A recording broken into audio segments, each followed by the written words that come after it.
The following program was produced by an independent community producer. The opinions expressed do not necessarily reflect those of the ECAT staff or board of directors.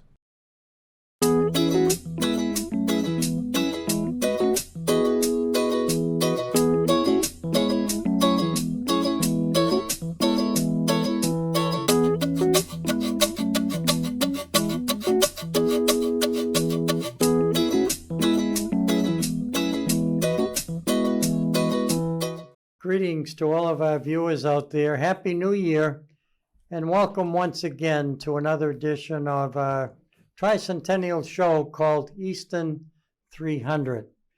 Can you imagine the town of Easton will be celebrating 300 years of service here in the community of Easton, Massachusetts? I'm Dave Clifton, happy to host the show. And I have a gentleman that's joining me, and he's a guy that's a long-time Eastonite, and he knows the community well and has been active helping us out with the celebration that will be coming up. It seems like just yesterday that we had our first meeting back in early 2023, and now we're into 2024. And just a year away from the month of January 2025, we will have our first event. So time flies when you're having fun, no doubt about it.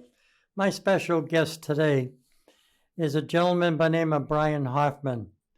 And Brian is a familiar name here in the town of Easton. And I was happy to have him join me. He's not a first-time participant on our show. But the thing I like about Brian, he's such a positive guy, and he knows the community well. And I'm trying to convince him to do this show, which is going to be on a monthly basis between now and, of course, 2025. The town of Easton was incorporated in 1725, and if you add the numbers, you'll come up with 300 years. And we're excited about it. So, Brian, thank you so much for joining us here on Easton 300. You're entirely welcome. It's a pleasure to be here. You're absolutely right. 300 years is a pretty big deal. The tricentennial, celebrating 300 years of the town's incorporation, and all of the historic and civic things that have happened to the town during that 300 years. It's a big deal, Dave, and there's a lot of work to be done. And as the chair of the Tricentennial Committee, I know you're going to be doing a lot of it. What was it that convinced you that this was a challenge you wanted to take on? Well, in the town of Easton, like other communities, when they celebrate an anniversary, they usually put some advertising out there to let people know that the town of Easton will be celebrating its 300th in 2025. So I sent in my name. I figured that maybe I could be of some help, having gone through this once ago when somebody, I think it was 2017, the town of Sharon, Massachusetts, celebrated its 250th anniversary. Mm-hmm. And I had mentioned to the Sharonites, because I moved to Easton, been here 11 years. And Brian, I did say to the folks in the community of Sharon that I'm sorry I won't be around for the 300th. And here I moved to Easton, and they're celebrating the 300th. So I thought I'd throw my hat in the ring and at least provide whatever I can to help the committee, whatever members join, to not have to reinvent the wheel. Right. And I think that's basically what I did. The select board had interviews, and of course, the appointments are on a one-year basis. Mm-hmm. They change committee members, not all of them, but some may get tied up and can't continue. Sure. Some people move. Some people may have to worry about sickness, whatever that is. Mm-hmm. So I think it's a good way to open up the door and let people know that it's available. But I'm excited about it, just like I was for the 250th. And the that doesn't mean that after this celebration's over, I'm going to move to another town and do the 350th somewhere. I was just going to say, we'll have to look around and see who's celebrating a centennial event somewhere in the region. But as I understand it, it's a full year of pretty exciting events, some signature events and activities and celebrations. And that is a whale of a lot of work. And I know the committee that you chair is made up of 10 members, if I'm correct. You as the chair, and I think one member of the town select board is a member. So that leaves Mark Lamb. Yeah, that leaves 8 other folks. Well, let me just mention. How'd they get appointed, and what was the selection process like? It through interviews, and the select board appointed 10 people. The non-voting member is the select board member, Mark Lamb. We have a treasurer, Jeanette Camara. Mm-hmm. Of course, she has experience being a treasurer. She happens to be the treasurer of the Bank of Easton. Mm-hmm. And we also have Diane Lasati. She is the secretary, a longtime Eastonite. Mm-hmm. And Rosalind Miller is the assistant secretary. They live side by side in a condo association, so they're close by to chat with each other. Mike Good, who did a terrific job of handling the marketing and communications. Mm-hmm. He was behind the contest that took place for the logo. Sure. And we'll talk about that in a minute, too. I think that was just a fascinating process. Dale Carrister, you certainly know him. He's a community relations person. Mm-hmm. And, of course, we're forever grateful to have Ken Michael. Ken handles the businesses and the Historical Society events. Mm-hmm. And our fundraising, Courtney Pupkin, and she is good at what she does. Very good. And, of course, we'll be talking maybe during the program about how much money has to be raised to make this happen. Joanne Lundgren it was just recently appointed, along with Roz Miller, the 2 new appointees that'll be going to their first meeting on the 23rd of January. Mm. So we got a committee that was appointed by the board. Yep. They vote on all the motions, but we have another 10 people that come to the committee meetings that have an important role. They make a lot of the recommendations. Sure. And they may be coordinating different events.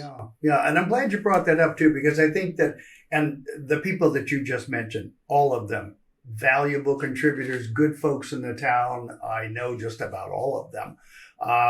And Joan Lundgren, because of the work she does with the Oaks Ames Memorial Hall, I think has a really good bird's eye view of the town and what's happening and coordinating events and stuff. So I think she'll be a really valuable member. But when you see something like this taking shape, taking form, I would imagine that there are a lot of residents in town who are going to be able to view this show, hear about it in other ways, who might say, how can I help? Are the meetings closed? Can I attend the meetings? So talk a little bit about it, if you will, how other residents can bring their talents to bear or can just jump in and offer ideas. Well, we advertise the fact that we have several different open houses to invite residents of the town to come and to hear the story, what the plans are as we plan and prepare for the history of the town of Easton. Mm-hmm. Our meetings are held on the 2nd and 4th Tuesday of the month. They're open meetings by law, and it would be our preference anyways to invite as many people as possible to come and to learn about the celebration and to finally see where you can fit into the puzzle of an activity that you might be interested in. Keep in mind, folks, that 2 of our main concerns right now is to recruit new volunteers and to raise enough money to make the celebration work. Sure. So if you have some interest out there, certainly be in touch with us. People in town right now know there's a celebration coming.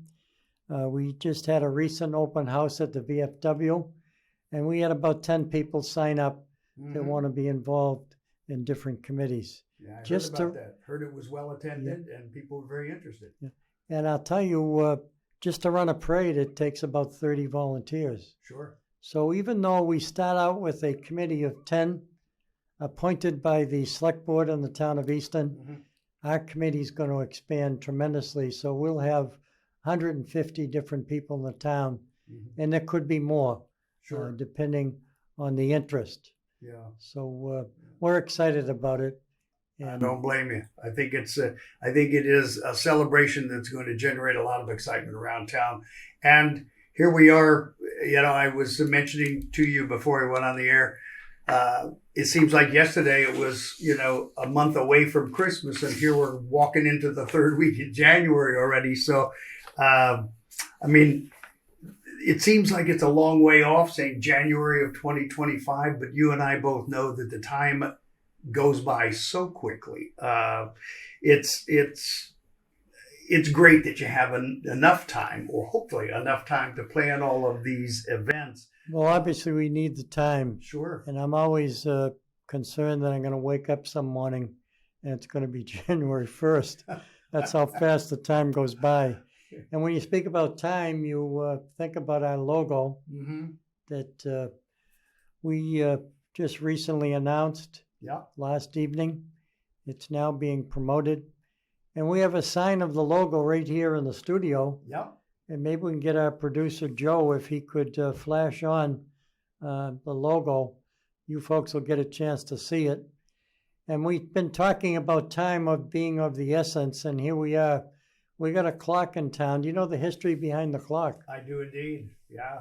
Why don't you tell our listening audience again? Well, it's probably better for you to do that. You may know some things that I don't know, but the town was gifted the clock by Avery Lee Williams, who was an extremely active resident. Unfortunately, he passed not too long ago.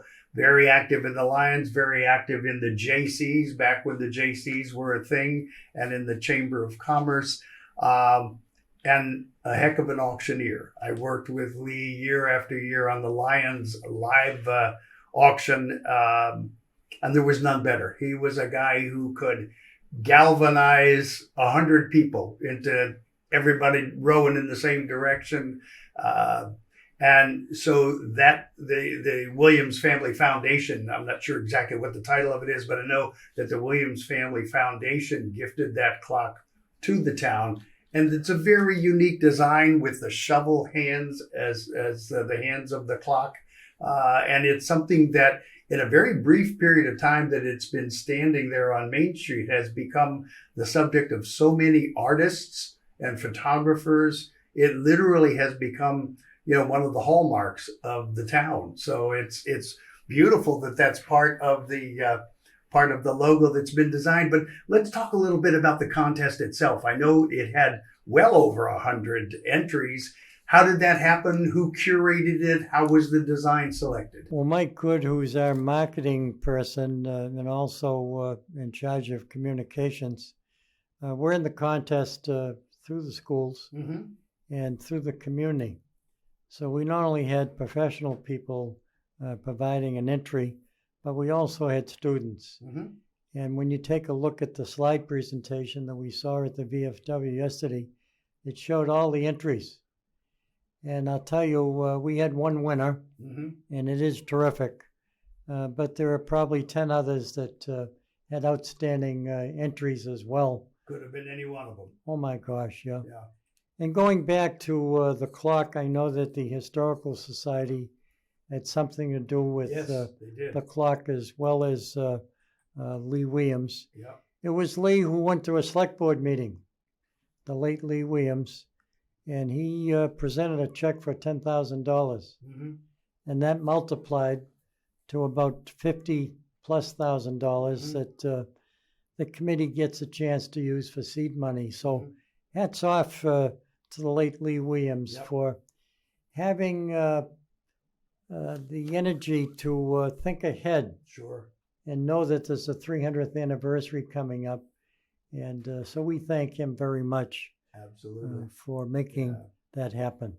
And I think the Williams family continues, his philanthropy in the town. He himself and his family have always been incredible supporters of a lot of things around the town of Easton. So, and I'm sure Kenny Michael could probably do a much better job than I did in talking about the provenance of the clock and how the design came about and all the rest of that stuff. And Lee Williams' granddaughter, Nora. Nora Youssef, she has been active helping us out. Mm-hmm. She's no longer on the committee. She's such a busy person. I can imagine.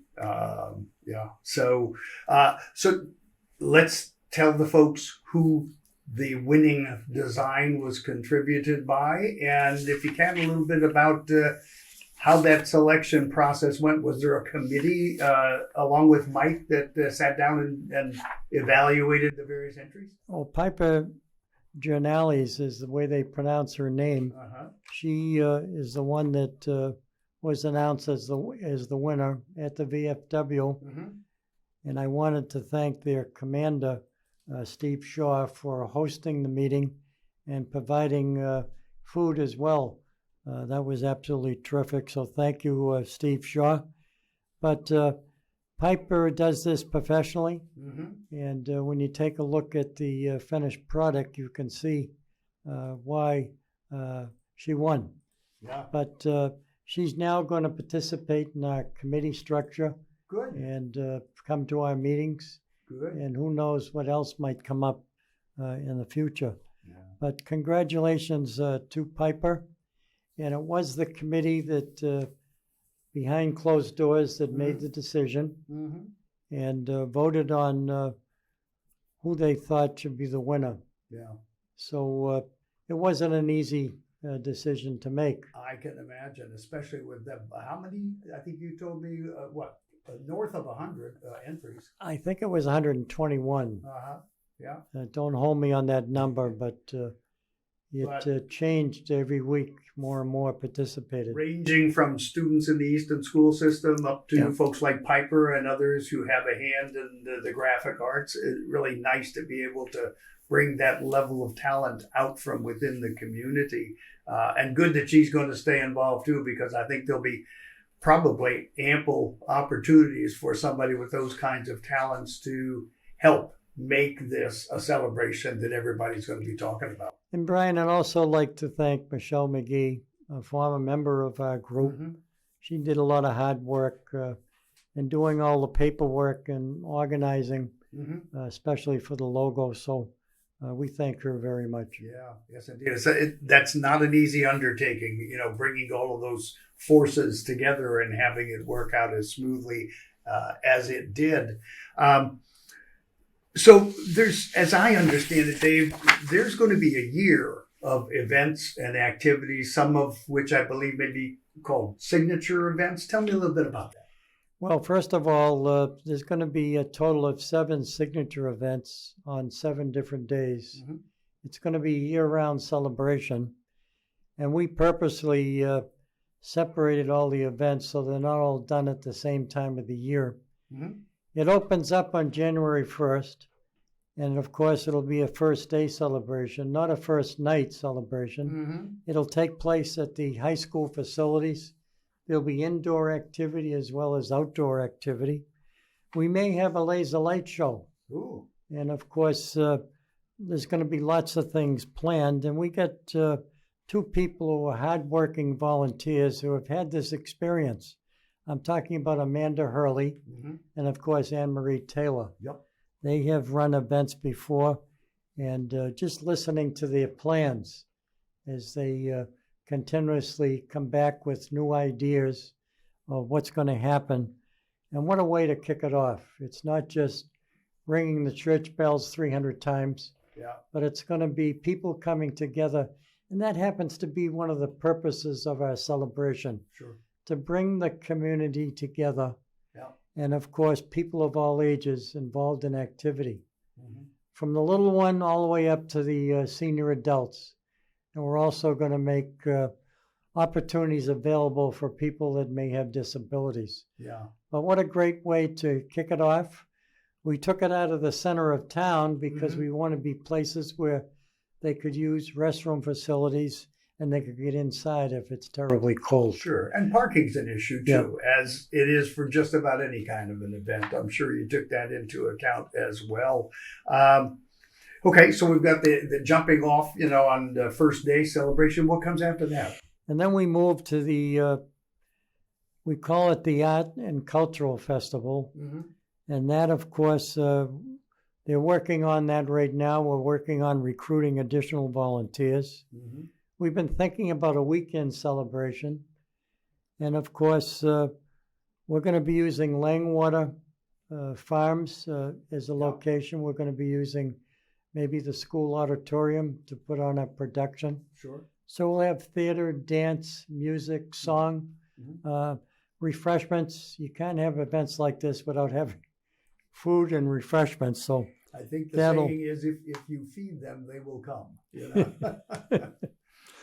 And now it's if you feed them and entertain them, they will definitely come. Very, very good point, Abs. And there's some talented people within the community. So the entertainment part of it should be a natural, I think, for the So town. save those dates, folks, April 17th through the 19th.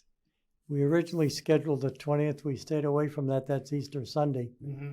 So it'll be a weekend that we hope that folks and families, that's one of our purposes of this committee, is to bring families together in the town of Easton. Yeah.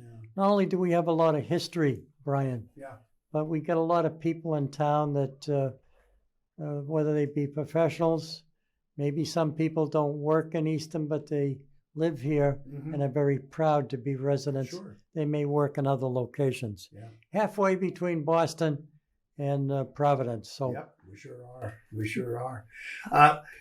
You mentioned one of the purposes is to bring families together, and I remember looking at the commission, if you will, from the select board in terms of what they wanted the centennial to be, the tricentennial rather, to be all about. And I remember reading that they wanted it to be a celebration that would bring in the history of the town, the culture of the town, activities that would get people involved. And they also wanted it, as you said, to be something that would be, they didn't use the word unifying, but I think that to me is what it means is it brings the town together. It unifies the town in terms of something everybody can get excited about, something everybody can get behind, and something everybody in their own way can contribute to.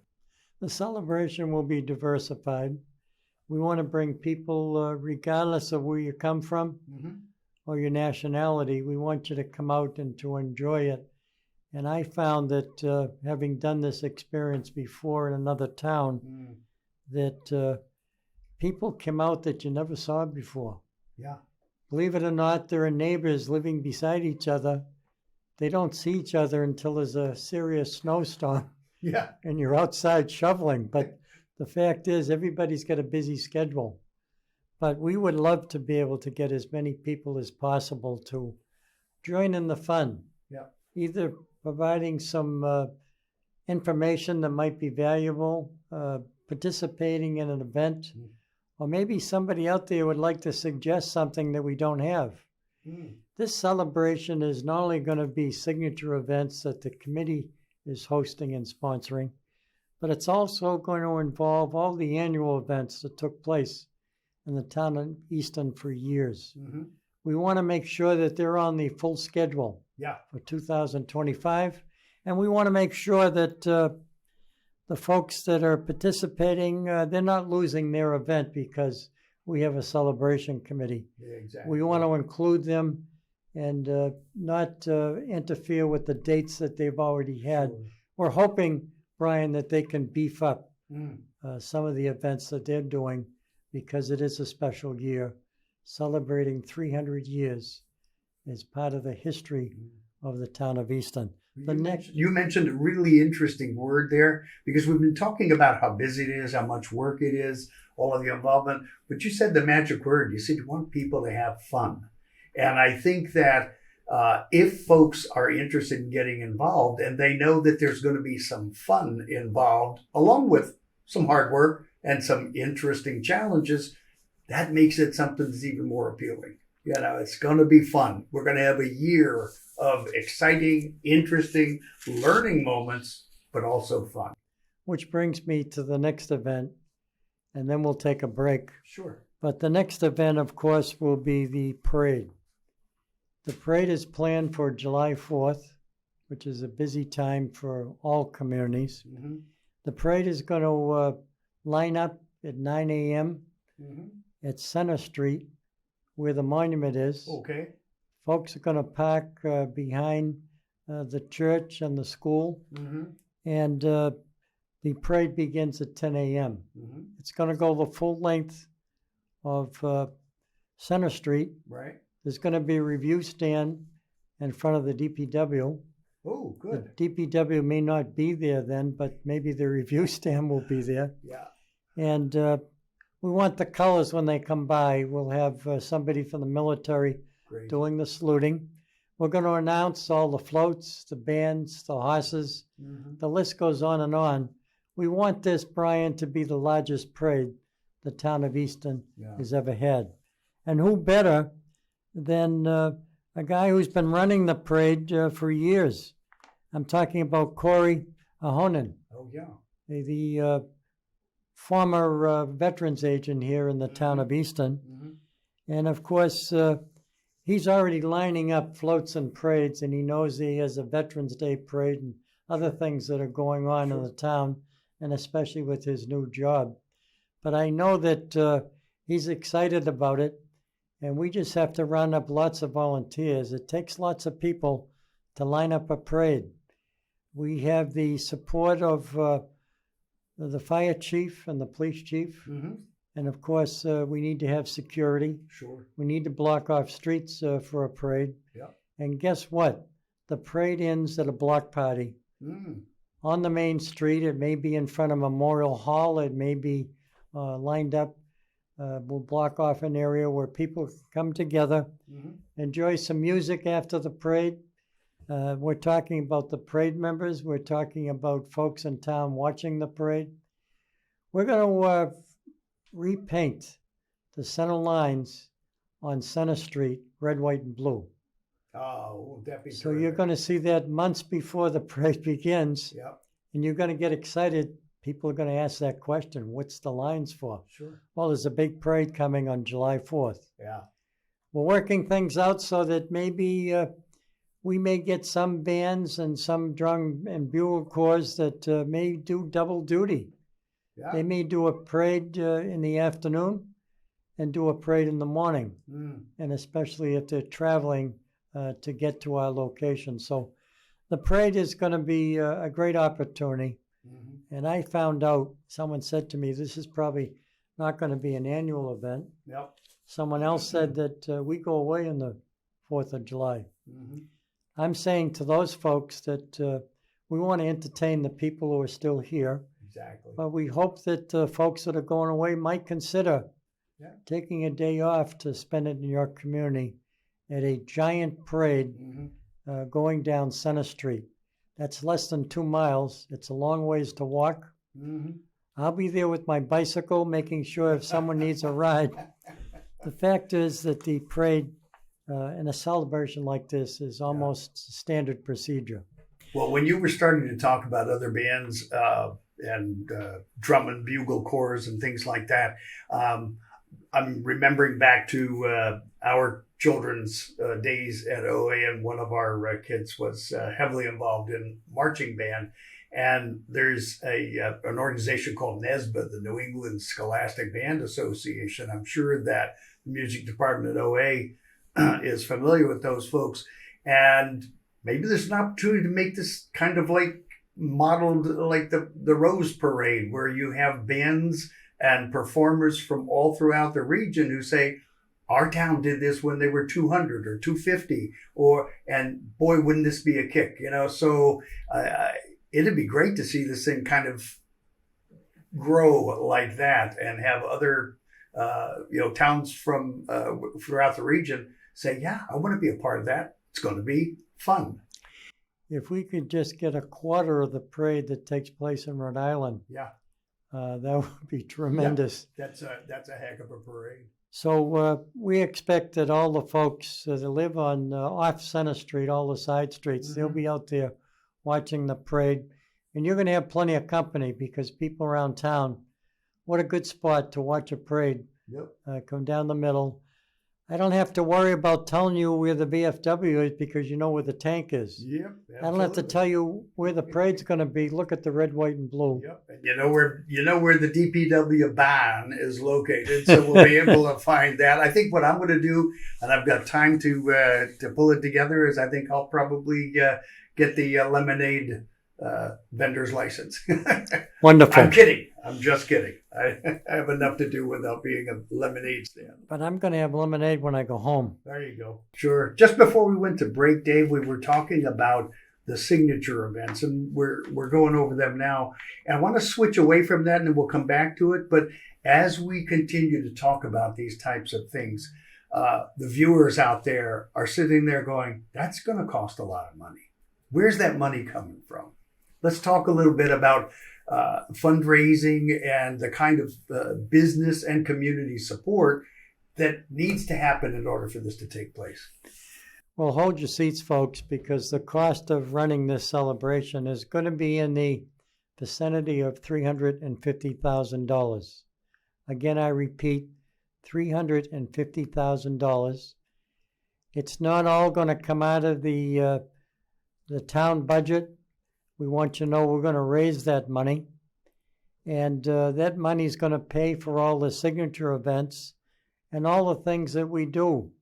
So I say to you that we're counting on merchants, some of them at the high level of $25,000 donating on behalf of their company or business. That's going to pay for a signature event. Great.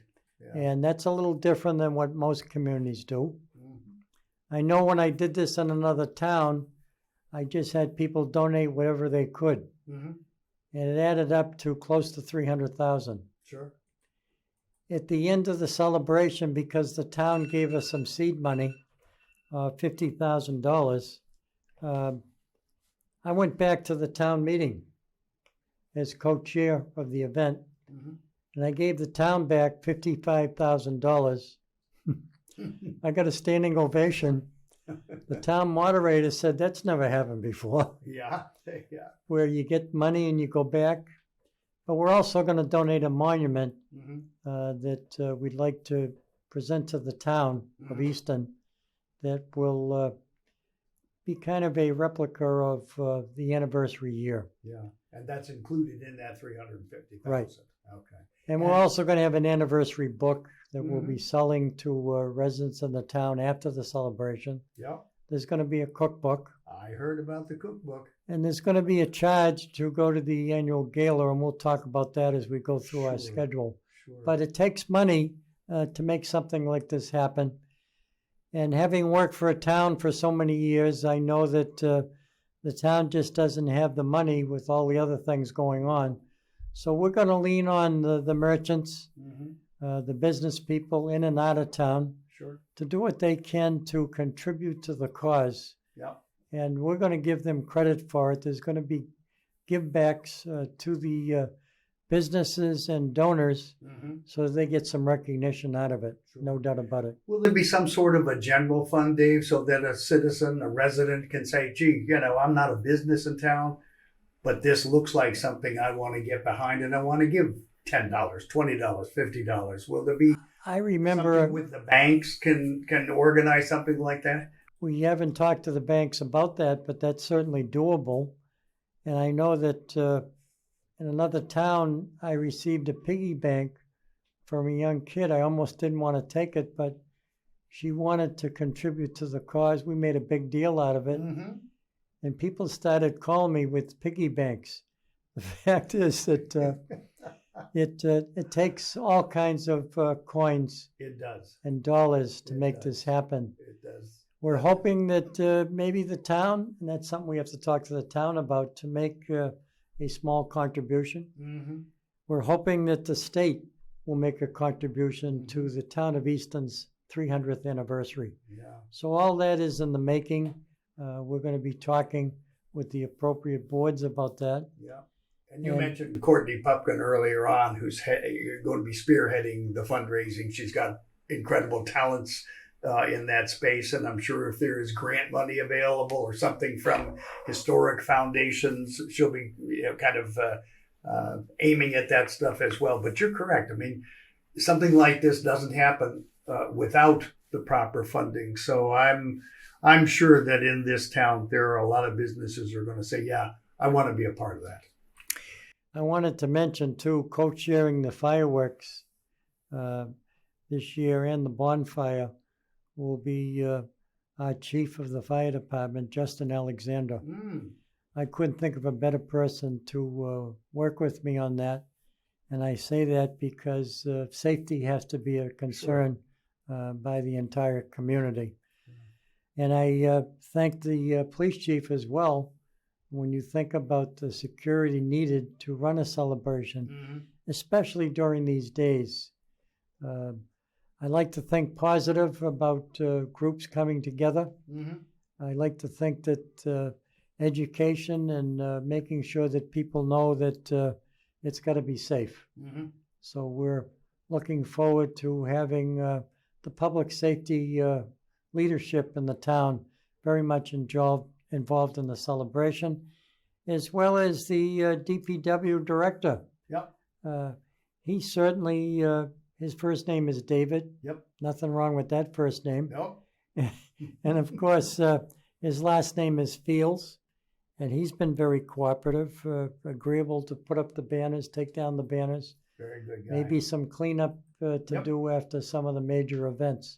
And there's some other organizations in town that it would seem to me would be naturals to get involved. You already mentioned the Oaks Ames Memorial Hall that's going to be a site for some of the celebrations, but things like the Children's Museum, where I can imagine that those folks might want to get involved with programming on a particular day or a particular event that will bring in the small kids, the kids who are learning as they play. There may be some of the faith organizations in town that will also want to get involved. So, I mean, it's that trite saying about it takes a community, but it really does. It takes a community to be a community. And I think we'll see that coming out. And I was going to speak to our newest committee member, Joan, to see what the possibilities, if we had rain during the parade, having the block party inside Memorial Hall so people don't get soaked. But we hope to have the parade rain or shine. Of course, it's in July, so it should be good weather time. And that's where I do all my praying, that the weather is good for all the events that we have. Well, all of those outdoor kinds of things are weather dependent, but as long as you're not doing it in the dead of winter, we're hardy New Englanders. We'll figure out, how to deal with that. But let's get back to those signature events, Dave. I know there are a number of others that you wanted to talk about. Well, I think the final event, but before I talk about the final event, I did want to mention the bonfire. We're still looking for an appropriate site. We'll be working with Fire Chief Justin to kind of pick out a place where we can have the fireworks, a place where people can park, a place that I think we don't know what kind of traffic we're going to get, but a bonfire to me is a great family event. You sit down, you watch the fire, you reminisce about the history of the town of Easton. We'd like to have it in a location where the kids can have some fun at the same time, not near the fire, but in a different part of a playground or park atmosphere. So that's something that the fire chief is going to be very much involved in that. He came from Rentham. He was the fire chief there. And he had one of the largest bonfires the town of Rentham ever saw. And when I saw pictures of it, I thought they had a big one in Sharon at the waterfront. But we still need the time to plan and prepare. We wanted to make it a terrific celebration. And as I said earlier, Brian, it's 7 events, major events, done on 7 different days. The rest of the days are going to be filled with all the activities that this town has always had. Whether it be a festival during the holidays, and I know the Lions Club's been involved in that. There's lots of groups in town the library. The list goes on and on. Sure. So we want them all to be part of this 300th anniversary. Yeah. We even have a post office box. The number is 300.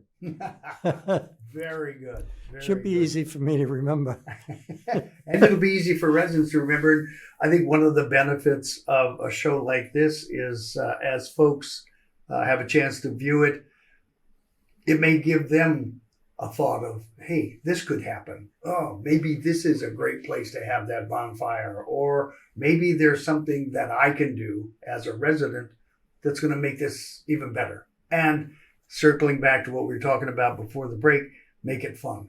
And, that's the key word to me is it's got to be an enjoyable experience. Yeah, that is the bottom line. Well, when you get involved in a celebration like this, yes, you got to have volunteers. Yes, you got to have funds to make it work. Mm-hmm. But it's got to be fun for the families in town to come together. Yeah. The next event is the final event of the year 2025. It's the final event that Stonehill College has agreed to host. Mm. And they're going to host it in their athletic facility. Yep.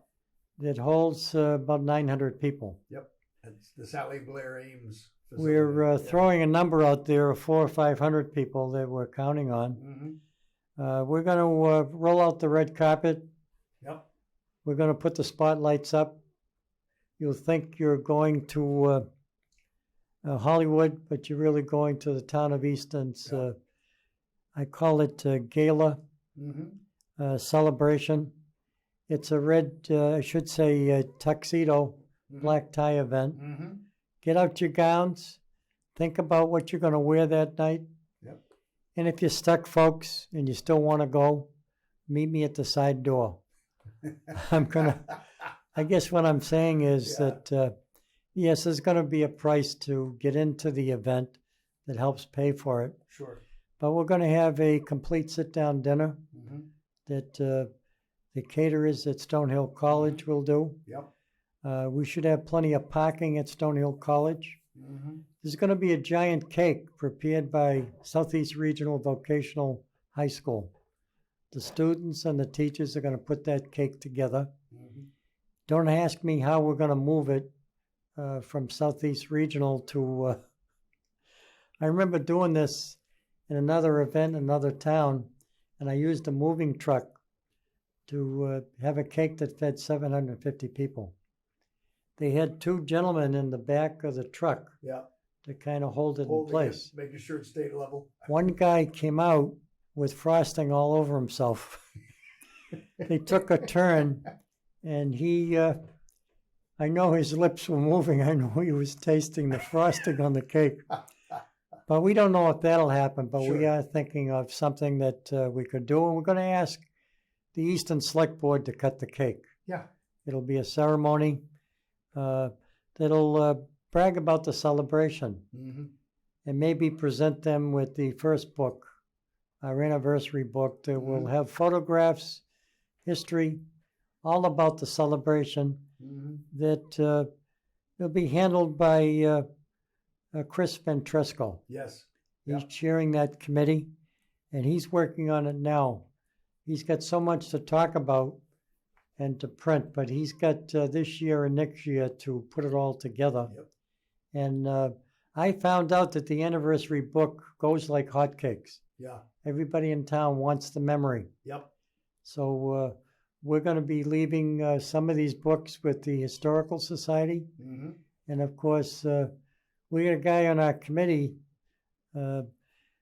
Ken, who chairs actually he's the president of the Easton Historical Society. So we couldn't have a better person than him. And he's taken a very active role, Ken Michael, here in the town of Easton. And between his hard work and his job that he does, he's able to find time to do what he can to help us out.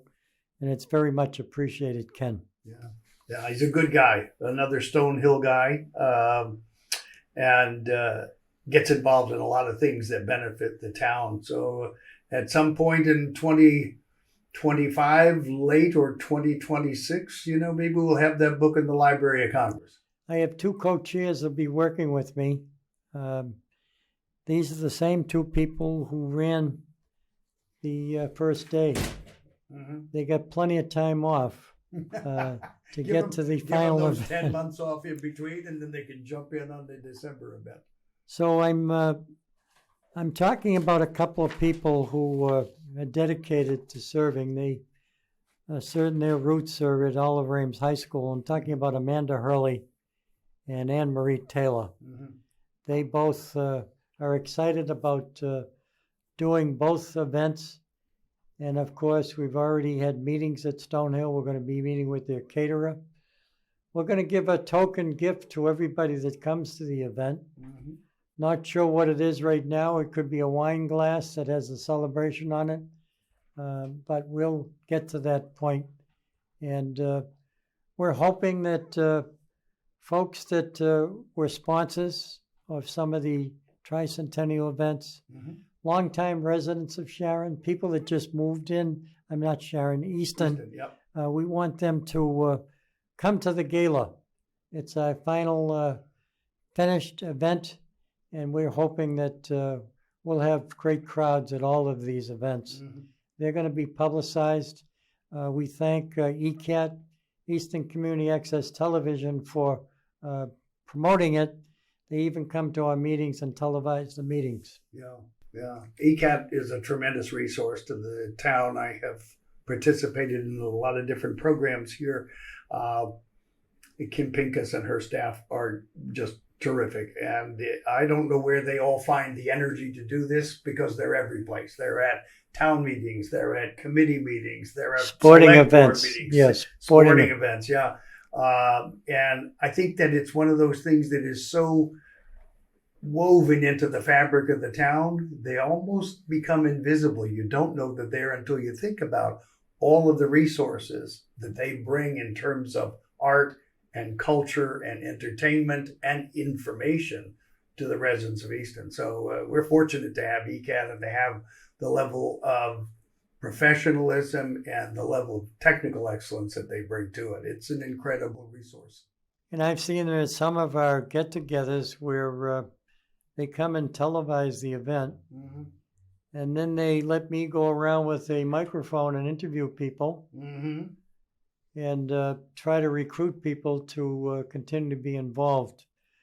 One of the questions I was hoping you were going to ask is about the sites that we're going to use. You know, I was just getting to that. I was looking at my notes here, and we've mentioned a couple of them in terms of, the Governor Ames Estate and Oaks Ames Memorial Hall. But yeah, let's talk about that a little bit, because I think that that's an opportunity to do what the select board had asked, which was to invoke the history and the culture of the town in this celebration as it continues through the year. So please, let's talk a little bit about the facilities that are going to be used. Well, let's start with Borderland State Park on Massapog Ave. Half the park is in Easton, the other half is in Sharon. And they have agreed to do an antique tricentennial car show. And their hope is to invite 300 antique cars from all over to come to the park. They'll have plenty of spots to park in. And it's a nice round number, 300 cars. And then they're going to waive the parking fee for the events that they have for the townspeople and for the events that we have. There's a possibility, we're talking about this, of having them parade around town with the 300 antique cars, just to show them off and to toot their horns and let people know that we're happy to be part of the 300th anniversary here in the town of Easton. They're also going to put a production on at the mansion. They're going to put it on a couple of nights. Blanche Ames, the history of the town of Easton and the history she was part of, especially for women voters. So we're excited about that. And they're planning on the possibility of doing some other things. They too are very happy to be part of the town of Easton and to celebrate the 300th anniversary. Now, that's just one event, and I talked to you about using Stonehill College. There may be some other possibilities beside the gala. But Father John, the president of the college, was happy to throw that out and to waive some fees for us in terms of the celebration. He's also going to hang a banner out that says, "Happy Anniversary, Town of Easton." He knows and considers Stonehill to be part of this community. And of course, in the sports arena, they've now moved to Division I. Yes, they have. And I've been attending a few of the basketball games. They're doing their best as an early on entrant into Division I. And of course, the college is celebrating its 75th anniversary this year. So there's a lot of kind of looking back and looking forward going on at the school. So I think Father John Denning is well aware of the impact that historical celebrations have on towns and on colleges and on institutions. So where else? What else are we going to be seeing in terms of facilities? And getting back to Father John, I just want to say he always felt that he was in Division I because the college is in Easton. Yeah. Thought I'd throw that in. We're going to be using different places like all the school facilities. We're going to use Langwater, a fun day over at Langwater, and that's going to take place in October. The car show is going to be the first Saturday in October at Portland State Park. And of course, there's going to be light refreshments, and there's a possibility there may be a donation depending on how the coins come in. Yep. When we visit the park. But we also want to make sure that Portland State Park makes something out of that for their responsibilities that they have, and what a great job they do over at Portland. They do. When I say school facilities, I'm not just talking about the Easton schools. I'm also talking about Southeast Regional Vocational. They are considering the possibility of doing banners. They're considering the possibility of putting up some signs about that size that we have for our logo that we can scatter around town to promote the celebration. And those are things that you said earlier, we have talent in the town of Easton. We get talent right at the trade school. Yes, we do. The things that they do. Whether it's making a cake. Do some remarkable things. Isn't it amazing? Yeah. They built that building for the superintendent's office, the students themselves. Yeah. I saw photos of the planning of that. But we certainly don't want to leave anybody out. And I think as the days go by, every now and then somebody gives us a nod and they say, hey, don't forget us. Yeah. Whether it's the library or what have you. Sure. We want to make sure we include them all. Well, you just mentioned something, and I think I would be remiss if I didn't kind of jump on that and say, if people want to get involved, is there, you mentioned you've got Post Office Box 300. I'm sure that's at the main post office. But is there an email address that they can send questions to? Is there a phone number that they can call? How does a resident get in touch with you and the committee if they've got some ideas? We just changed it over. It's going to be Easton 300.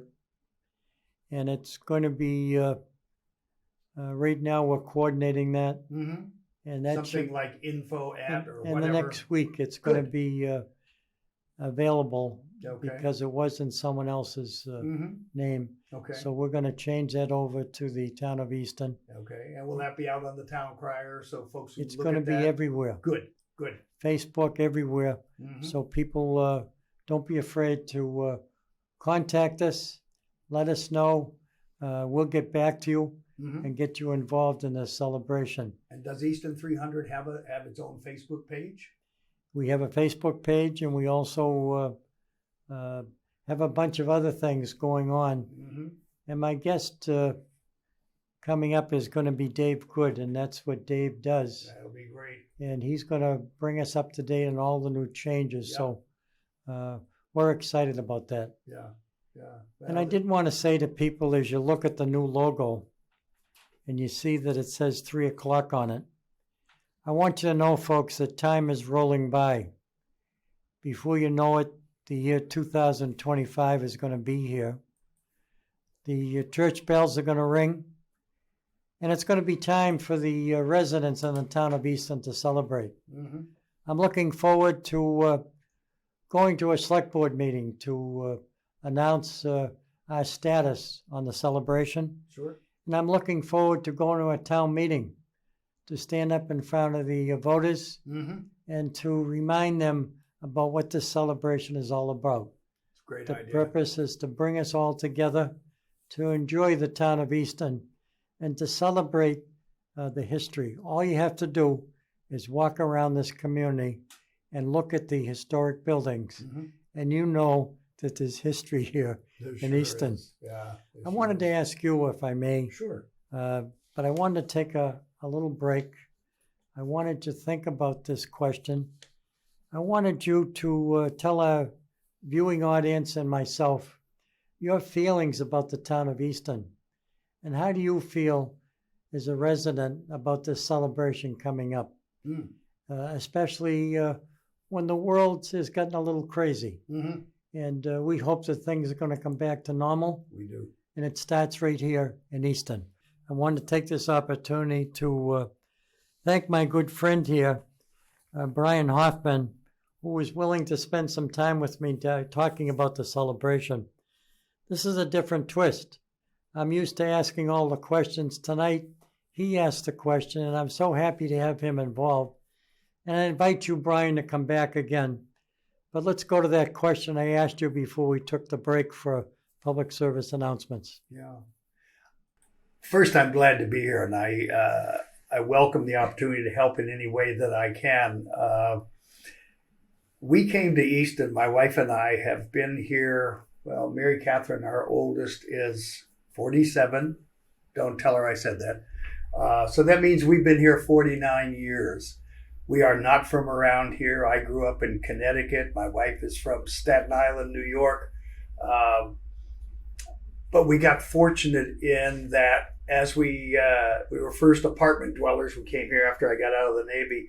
And when we first started looking for a home, a number of people recommended Easton because it had a great school system, because it was a safe community, and because it was a reasonable commute to Boston. At that time, I was working at Tufts New England Medical Center, running their operating rooms and recovery rooms and special procedures units. As time has gone on, I have always been thankful that those folks who shared that idea about take a look at Easton did exactly that, because we have been fortunate to have the kids go through the Easton public school system, which all of the folks who offered that advice to us were absolutely correct. It's a terrific school system. As you and I know, the current superintendent, Dr. Cabral, is just an incredible force of nature and a force of education. But we didn't know the culture of the town. We didn't know the history of the town. And we didn't know the friendliness, the welcoming that this town was. And I think a lot of folks outside of New England often have this vision of, staid and stodgy New Englanders who are hard to get to know. That's never been our experience.